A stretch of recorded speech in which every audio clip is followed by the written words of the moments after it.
kahapon, tila walang pag-asa.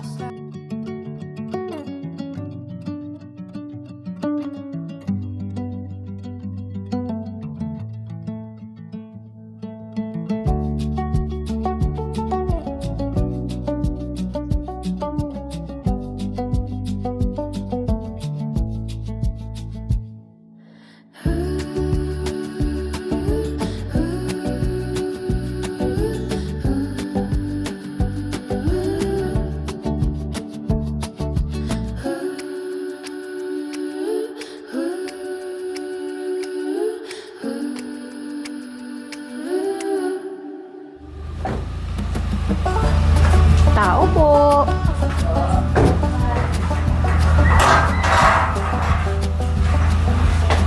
So, nakuha na yung motor.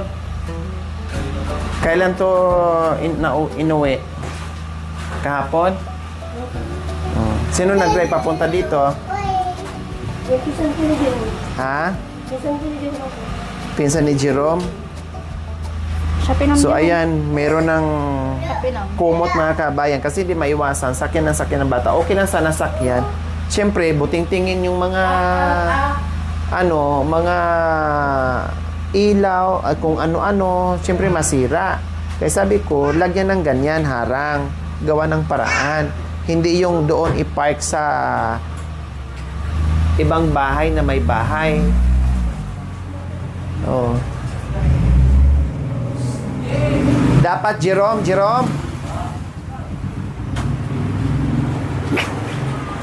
Dapat itong mga dinugtong na bakal,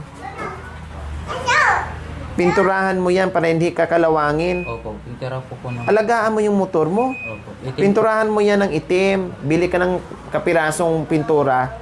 Tapos pinturahan mo yan. Walang sira yung motor mo. Wala. Ito lang pong Hindi ka lumabas ngayon, Jerome? Sir, kambal ko. Anong oras ka dumating? O nakamagkano ka? Akala ko kambal kayo. 150. Okay, so muling pagbalik po namin ngayon dito kay Jerome and Princess. Kasama ko si Ate Mary Chris. And sa pagbalik namin, nakita na natin yung motor. Kaya hindi na tayo mag-iisip kung nasaan na, kung naibenta na, naisangla na, hiniram.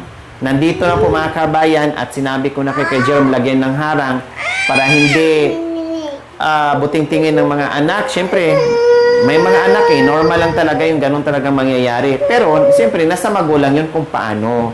Kasi masaway naman, mapagbawalan naman, magawa naman ng paraan. Hindi pwedeng, dahil anuhin ng bata, walang magturo dito, doon ko lang i-park, doon ko lang ilagay. Aba, mas mainam kung wala na lang yung motor.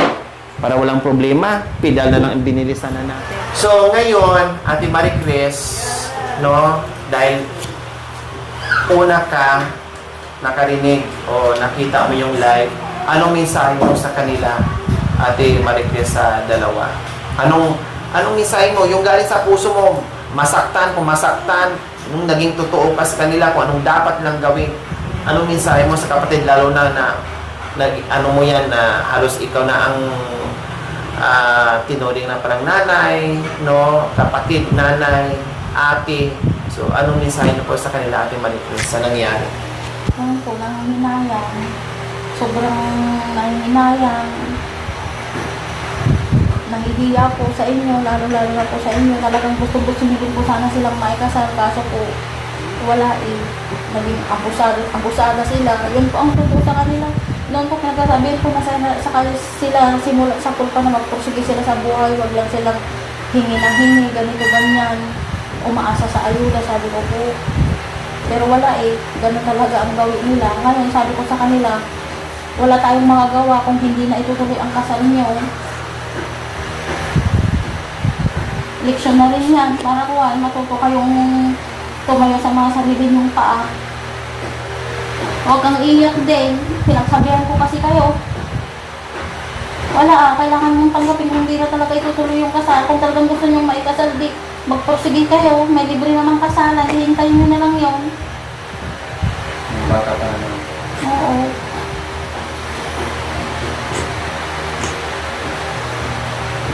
Siyempre, number 1 ang pagod sa Ate Marie Chris. Ginaguide sila pagkuha ng Opo, requirements. kahit tanghali ang kakat, alas 12, minsan alauna na kami umuwi. Gusto ko lang matapos ng kwan nila, requirements nila. Eh, wala eh. Sinabihan na kayo kasi kayo noon na huwag kayong magbabago. Magpursige pa rin kayo kahit na may ayuda kayong natatanggap buwan-buwan. Wala Maghanap buhay pa Opo, din. maghanap buhay pa rin. Kung gaano kasipag noon, ganun pa din sana. Mas lalo po sana magsisipag Disipahin, Opo. tama. Kasi para makapag-ipon na sila. Kasi hindi natin masasabi paparating yung emergency minsan. Kung makakaipon ka di... May mahugot. Opo. Kung wala ng sponsor, mayroong ipon. Opo. Hindi mahirapan. Madiliman yung padala ng sponsor, may mahuhugot sila. Sana. Pero wala po eh. Pati kalan, wala. Libre tubig, kuryente. May grocery pa. Kalan, wala silang, walang laman, hindi na nila naibili. Dapat po halos isang buwan mahigit po sana eh. Yung pumunta kayo dun bago Oo. Alaminos, eh di sana nakaipon sila kung talagang namamasada ka Jerome. Nakakaipon. Hindi lang, may gastos ng di tanong dito, kung matatas na dito. Oo nga. May ibus na ibasada na garod mga kapos ang mga makaadong. Nakasagasot, 80, kurang pa. 80. 80. Kasi sabi mo 80 kung araw-araw, Jerome. No? 80 sa hapon, 80 sa umaga, 80 sa hapon. Malaking bagay pa rin yun kaysa ayaw mong... Inuulog-ulog lang namin. Inuulog-ulog ko yung 20-20. Oh, at inulog-ulog 20. Opo, tapos makakapos pa rin. Siyempre, pag merienda yung mga bata. So, siyempre, kumakain naman kayo sa... Ang ano kasi, Jerome, ang diskarte kasi sa buhay na may mga anak. Iba, no? Kung ano yung pera, ay kailangan pagkasyahin mo yun. No? No? Nakakasya po po. Yun lang po. Problema na namin na pang tahanan pang gabi, gano'n. So, uugot na naman ako doon. Pre, kulang. Kung wala sa mga So, ibig sabihin, kung ganyan pala, Jerome, na hanggang ngayon na wala pa rin pagbabago at lalo kayo nahihirapan. So, paano pala ang mga bill nyo? Dapat pala wala na tayong kuryente. Dapat pala hindi ko na pinabalik ang tubig kasi hindi nyo pala kaya magbayad ng tubig. Kaya dati naipunan kayo ng ganyang bill kasi hindi nyo kaya magbayad. Ang akala ko pa noon, sinabi nyo, ay kay tatay. Paano? Katulad kagabi, may 400 kayo, lumabas ka, hindi ka na nakalabas. Kahapon, di ba, naka 400 ka, nabawasan ng 90 yon, so ang natira ng 360. So anong nangyari sa 360? Hinuhulog ko po doon sa kansya lahat. Oh, yun naman pala. Meron pala, nakakahulog pala. Nag-iipon po nga po kami para mapambayad ng kuryente at tubig. Oh, nakakaipon naman pala. Kaya naman palang ipunin kung porsigihin. Kaya lang ang nangyayari, prangkahin ko kayo, ang nangyayari kasi, yun din ang sinabi ng ate nyo. Kasi, kahit kumita kayo ng maliit o malaki, ang nangyayari kasi iniisip nyo, meron kasing ayuda at meron kasing sumalaw sa mga bills nyo. Kaya kung mayroong kita, sige, ubos-ubusin na rin, hindi pwede magtabi. Ang merienda, katulad Princess, ito sinasabi ko, nakikita ko sa inyo ang merienda, okay lang yon. Kaya lang kung wala naman, meron namang pagkain, meron namang kanin, pakainin na lang ng kanin para makakatipid. Kung hindi naman, huwag na magmerienda. Kaya lang marunong talaga magsakripisyo at patitipid. Meron namang kanin, may ulam naman, sige, pakainin na rin yung mga bata. Kasi sayang din yun, kumbaga. Plus, napapansin ko sa'yo, ang anak mo, meron naman kayong pagkain, may ulam naman, may kanin naman, nakaasa sa gatas. Ang gatas, pag ganyan na kalalaki ang mga bata, dapat sa gabi lang yan. Sa umaga, isa. Sa gabi, isa bago matulog. Pero kung wala talaga, sa gabi, pakainin ng kanin. Hanapin naman niya ate, iyak naman ng iyak. Ayaw, kasi ikaw na nanay, hindi mo sinasanay at hindi mo tinuturuan. Paano? Siyempre, ang nanay masunod. Ang tatay masunod. Hindi masunod ang anak. Naranasan ko rin may anak, Princess. Naranasan ko rin nagpadidi o nagpapagatas ng anak. Naranasan ko rin. Ikaw mismo na nanay, ikaw ang magturo. I-practice mo. Isanayin mo. Kahapon, maghapon ako nandito. Pinahayaan mo lang inaano lang kita, pinapakiramdaman lang kita kahapon. Mula dumating ako, puro gatas, gatas, gatas, gatas. Hindi mo pinakain ng kanin. May ulam naman kayo. Kayong tatlo kumakain ng kanin. Yung bunso mo hindi mo pinapakain. Tulog, ilaki na yan eh. Tulog po yung bunso ko dito Oo hapon. nga, pero nagising. Dapat pagkatapos ng nagising, Pinakain ko po siya. Pinakain ko po O, siya. pinakain, pero 2 beses, 3 beses mo nilalagyan ng didi. Dapat awatin mo. Nung tulog lang po siya, yung binigyan ko ng didi. Nung nagising, O hindi ko dapat na po ganung oras binigyan. tanghali, hindi na siya nagagatas.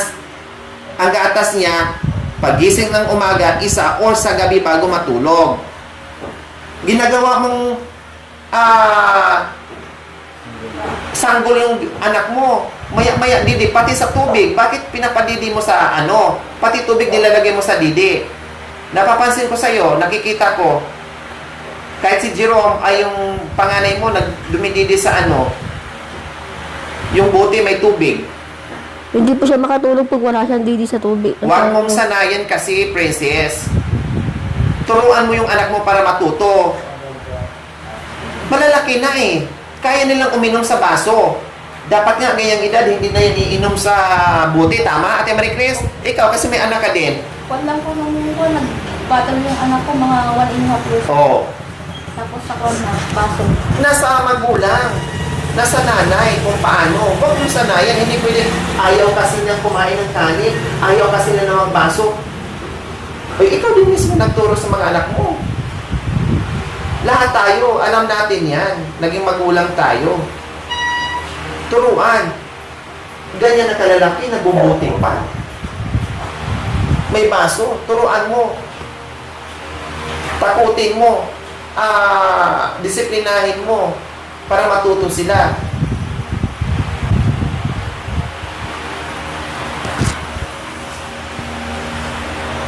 Minsan kasi mo, nasa magulang din ang Ay, tama. Kaya nga, nasa atin. Tayo ang nanay, tayo ang tatay, tayo ang magturo sa mga bata para alam nila. Hindi yung mga bata na susunod, lalo na pag mga bata sila. Diyan nila unti-unti matutunan yung mga tinuturo natin. Kasi mabilis pa silang turuan. Mahirap na pag lumaki, saka natin sila pawalan at saka natin sila turuan. Dahil parang pako na yun na nakabaluktot na saka mo pupukin kung kailan na natuwid at malaki na, bumabaluktot na yun.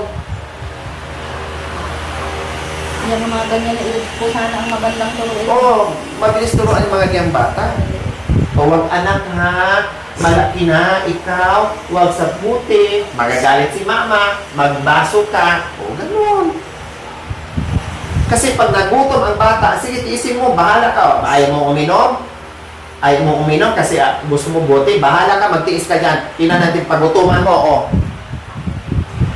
Magtimpla ka sa baso kung hindi pa inumin yan. Gutom mo, wala siyang choice eh. Hindi yung kunting iyak ng alam, ano ka kaagad? Hindi mo tinutura ng maayos yung anak mo. Para din yan sa iyo at para sa anak mo para matuto. Siyempre hindi sa marunong magtipid kasi sayang, bakit magatas na magatas malaki na? Parang sanggol na every 4 hours, every 5 hours padidi. Kung sanggol, yes. Every 4 hours padidi. Kasi ganun din ako noon, every 4 hours padidi. Pero pag ganyan na, kumakain na ng kanin, pwede niya sa gabi isang gatas. Sa umaga isang gatas. Tanghali, merienda. Wow! O, ngayon, pati yung ate yung may nasabi din sa motor. Anong sabi mo sa motor, Ate Marie Chris? Nagulat din kayo.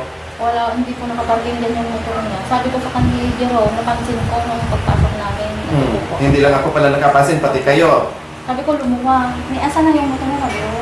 At din sa pinsan ko, sabi ni Jerome ko, eh ngayon, sabi ko, bakit mo doon pinapark? Sabi ko, may parking naman daw. Tama. Eh sabi ko niya, tinuturoan daw siya kada linggo. Eh sabi ko naman, mas may parkingan ka naman, eh kung gusto mo talagang kwan, pagkatapos mo kwan, ihatid dito, kasi ihatid ko ng O, tama yun dapat.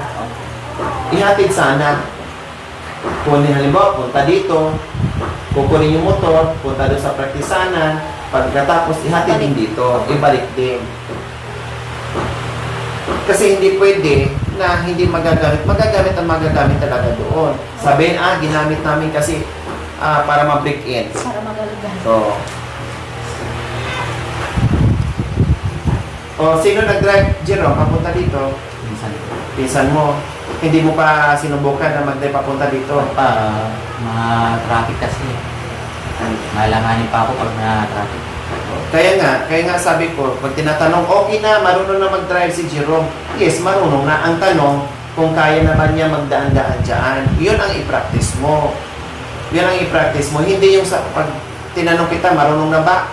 Ang bilis nyo pa naman, marunong na siya. Sasagot ka agad si Princess, marunong na siya. Marunong, bakit pag wala mag-practice? Hindi pa rin kayang mag-drive niya sa sarili. Ang marunong, yung kaya na, yung kahit na siya na walang magturo. Kaya napapansin ko, baka nasa isip mo, kumita lang ako ng 100, kumita lang ako ng 200, okay na sa akin. Hindi tulad dati na kapag nagbiyahe ka, bahala na, hala sige, puspusan talaga. Umagat, hapon, inaabot pa ng gabi, hala sige.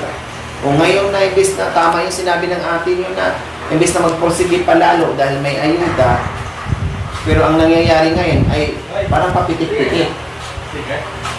Hindi na katulad dati na bongga ang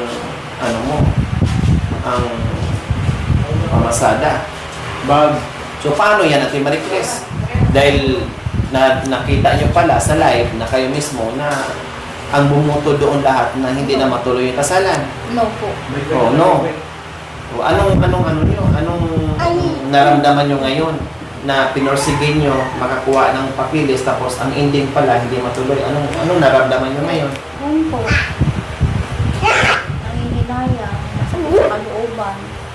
Na akala ko may hatid ko sa altar ng kapatid ko pero hindi ko pala matutuloy kasi nga sa gawain din nila kung bakit nangyari hindi matutuloy. Siyempre lahat po ng mga viewers, yung mga sponsor nyo, kasi rin nanginginayang sa inasal nila. Imbis na magpursige po, wala eh. Umaasa na lang kasi sa ayuda minsan. Anong advice mo sa kanya, ate? Ikaw ang tumayong nanay at ate niya. Anong advice mo kay Princess at kay Jiro? Anong mensahe mo sa kanila para kahit pa paano, hindi pa huli ang lahat, baguhin ang buhay, mga bata pa sila. Anong mensahe mo sa kanila sa buhay-buhay? Dahil ikaw may ano na rin, may pamilya na rin, madiskarte ka, natuwag ako kanina pagdating ko sa bahay mo, malinis ang bahay mo, no, hindi man ganun kagandahan ang bahay mo, pero ang ganda pa rin tingnan kasi malinis, tapos madiskarte, lahat ng paninda nandoon. No, nakita ko, na alam ko naman din kung anong hanap buhay mo, pero nandiyan, basta nagpursige lang, madiskarte, hindi magutuman. Ngayon, anong mamisahe mo sa kanila na kahit paano ay mabago nila yung buhay-buhay na kaya nila? Hindi. Huwag kang iiyak. Para sa'yo din po sasabihin ko sa'yo. Kahit kape. Dapat kasi noon pag nasabi ko na sa inyo, mag-pursige ikaw sa buhay. Huwag lang hingin ng ganito, hingin ng ganyan. Ikaw din, Jerome. Sabi ko sa'yo, di ba? Magpursige kang magpidal kasi nakakakita ka naman eh. Hindi yung nakahanap buhay na lang ng 50 na 60, tama na, mainit na ka mo. Hindi porkit may ayuda kasi kayo, dapat makadepende, hindi na kayo kapit-depende doon. Diba? Lagi kong sinasabi sa inyo na magpursige kayo habang may tumutulong sa inyo. Sige, magpursige kang maghanap buhay para makaipon ka. Kung may emergency man, di may madukot kayo, may maitatabi kayo. Kagaya ngayon, wala na. Wala na yung kuwan, wala na yung imbis na may magandang oportunidad na nabigay sa inyo ng Panginoon, ni Madam Lori, mga sponsor nyo, wala. Matitigil na lahat yan dahil din sa inyo. Kasi pagka may ayuda naman kasi, sa ayuda na lang kayo nakadepende. Dapat yan, magpursige sana kayo eh. Wala eh, ibang Paano yan Ate Marie Chris? Paano yan Ate Marie Chris? Kasi maputo lahat. Paano yan kung darating ang panahon naman na siyempre wala silang ibang tawagin? Ako nga naman po, yun nga po sabi ko sa kanya, eh ngayon, wala na. Sabi ko, matitigil na naman yung mga magandang oportunidad na bibigay sa inyo buwan-buwan. Sabi ko, kung ako yan, sabi ko, magandang kwan yan, ay na, laking pasasalamat ko. Talagang iingatan sa pagbubutuhin ko yan para sa mga Kung sa inyo nangyari? Sa akin po sanang nangyari. Kaso po, napunta sa kanya, laking pasasalamat ko po, natulungan nga siya. Eh ngayon, wala naman po. Wala eh. Eh, paano pag Sila po lumapit na sumira. naman sila sa inyo? Ala na po, talagang titiisin ko po yung kalooban ko, yung Oo. awa ko sa kanila para matuto po sila tumayo sa sarili nilang paa. Nakita niyo naman po yung kalagayan Eh, paano kung maputulan ng kuryente, tubig? Siyempre, kailangan nila yun. Siyempre, lalapit sila dahil wala naman silang ibang malapitan kundi ikaw. Opo, kagaya paano ng yun? dati. Noon po, talagang nabibigyan ko sila ng kahit na ano-ano, kahit na pambili ng gatas. Sa akin po talaga sila tumatakbo. Nung wala pa po akong karamdaman. Eh ngayon po, wala pa akong, mas mawala pa akong mawala kaysa sa kuryente at tubig niya. Kaya sabi ko po sa kanila, maganda ako tinayang niya. Sabi ko, pumunta po ako ng Lunes nung napanood ko. Link ko po yun, grade 7 napanood ko ata yung live niyo. Tapos Lunes ng hapon, pumunta na ako dito. Talagang nangihinayang talaga po ako, lalo na sa malaking tulong na pangbigas nila. Sa bigas ka nga lang po, sana tuwang-tuwa na ako, hindi na sila magubutugman. May nakasuporta na sa kanila, ang tanging ano lang sana ni Jerome, pag-ulam na. Pero wala, sinayang po nila. Doon po talaga po nanghihinayang sa malaking tulong na naibigay ng Panginoon, lalo na po sa inyo. Talagang may kakatop na po yun. Kasi ang ano po ng sponsor na nasabi niyo po dati na wag lang silang makitaan ng pagbabago. Maging tuloy-tuloy yung ayuda nila, yung buwan-buwan nilang sustento para sa bigas sa grocery. Wala naging tamad, naging abusada. So, ang gagawin nyo parang tiisin nyo yung awa para kahit paano matuto sila. Parang gano'n ang gagawin nyo. Yun pong napag-usapan namin ng mga anak ko, sabi nila, Mama, paano nga pagka natigil na naman, igawat na naman itong susunod na buwan, sabi nila. Kasi may buwan po tayong talagang hirap na hirap po tayo sa buhay. Kung hindi ko nakakamali, August, September, gano'n. Eh paano naman, hindi naman makapapasada si Jero. Saan na naman sila kukuha ng pang-araw-araw nila, lalo na po bigas sa kagatas. Minsan pag nagsalita po sila, gatas, bigas, walang ganito, ganyan. Kung lagi na kayong tumatakbo sa akin, siyempre, ang alam ko talaga yan, makakat na eh. Kasi nakitaan na kayo ng hindi magandang pag-uugali ng mga sponsor nyo na nagpapadala sana buwan-buwan. Wala. Sasabihin ko sa inyo to, wala na akong mabibigay sa inyo. Talagang tatayo na kayo sa sarili nyong mga pamar. Alam nyo yung hirap ng buhay.